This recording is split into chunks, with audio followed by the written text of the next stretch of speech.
Okay, today we are going to be talking about physician-assisted suicide. Um, we're not going to discuss if it's morally right or wrong. I think it should be a personal choice. So I'll give you some background of it, and then we'll go from there.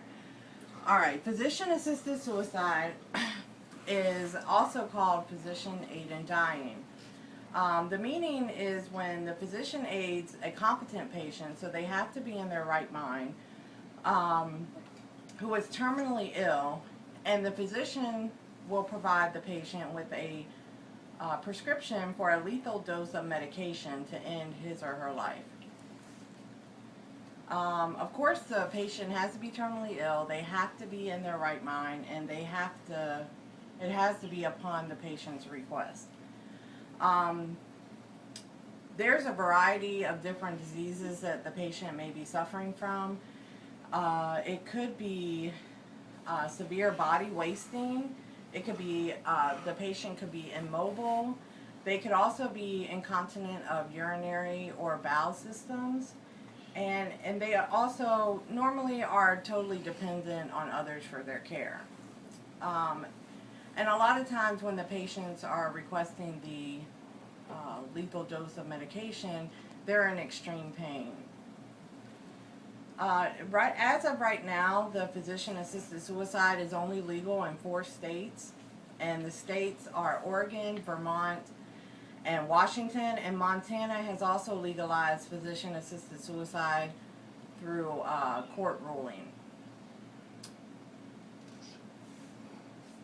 These states have made this legal through the Right to Die with Dignity Act under various states' constitution.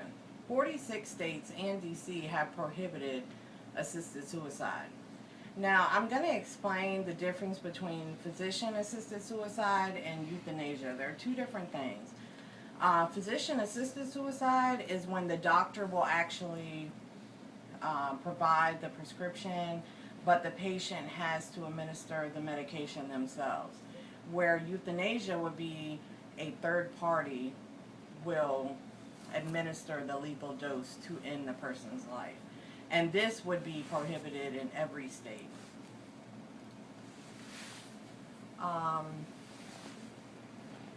So we're not going to discuss if it's morally right. We're going to discuss, I think should be a personal choice. I don't think the government should have the say in if the person should be able to have this choice or not.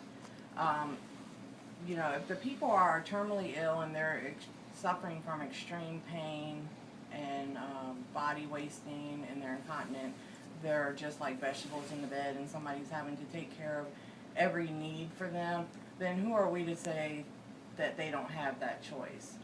They're terminal, so they're going to die anyway. So if they choose to use the physician-assisted suicide to end their life earlier and they're able to die with dignity, then they should have that choice.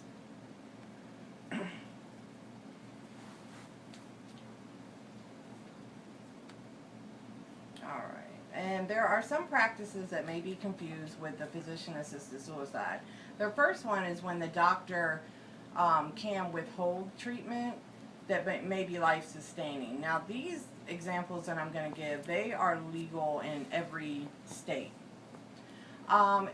If somebody is sick and they're requiring a ventilator to stay alive, but the patient does not want the ventilator, then they have that choice. They can choose not to have the ventilator and go ahead and die. And that would be legal everywhere. And then you also have the right to refuse treatment that will prevent them from dying. So like if they require a feeding tube to stay alive, then they can refuse the feeding tube, and then their disease will progress and then they would die that way.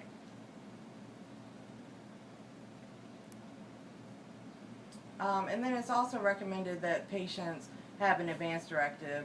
A lot of medical personnel advise everyone to have advance directive, but once you're diagnosed with a chronic illness, you should definitely go ahead and make that advance directive.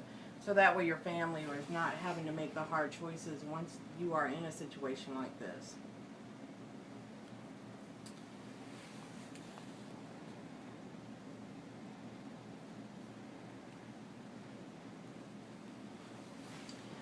Some suggest that if a physician-assisted suicide is to be legalized, then there should be some criteria that should be met. And the first should be that the patient should have an incurable condition causing severe suffering. The second is that the patient understands that his or her condition and prognosis, which may be verified by an independent second opinion. The third is that palliative measures must have been presented too. So if somebody is terminally ill, you also have palliative measures like as hospice care that can keep you in a comfortable state so you don't have to suffer. And some patients may want to do that instead of taking a lethal dose. You know, maybe you want to watch your kids grow up or whatever's going on, and you don't want to die yet, but they can keep you comfortable. And then the fourth is that the patient must clearly and repeatedly request the assistance. So you want to have a psychiatric consultation, make sure that the person is in their right mind, and then they can request, you want them to request it more than once because they might realize that it's a mistake later.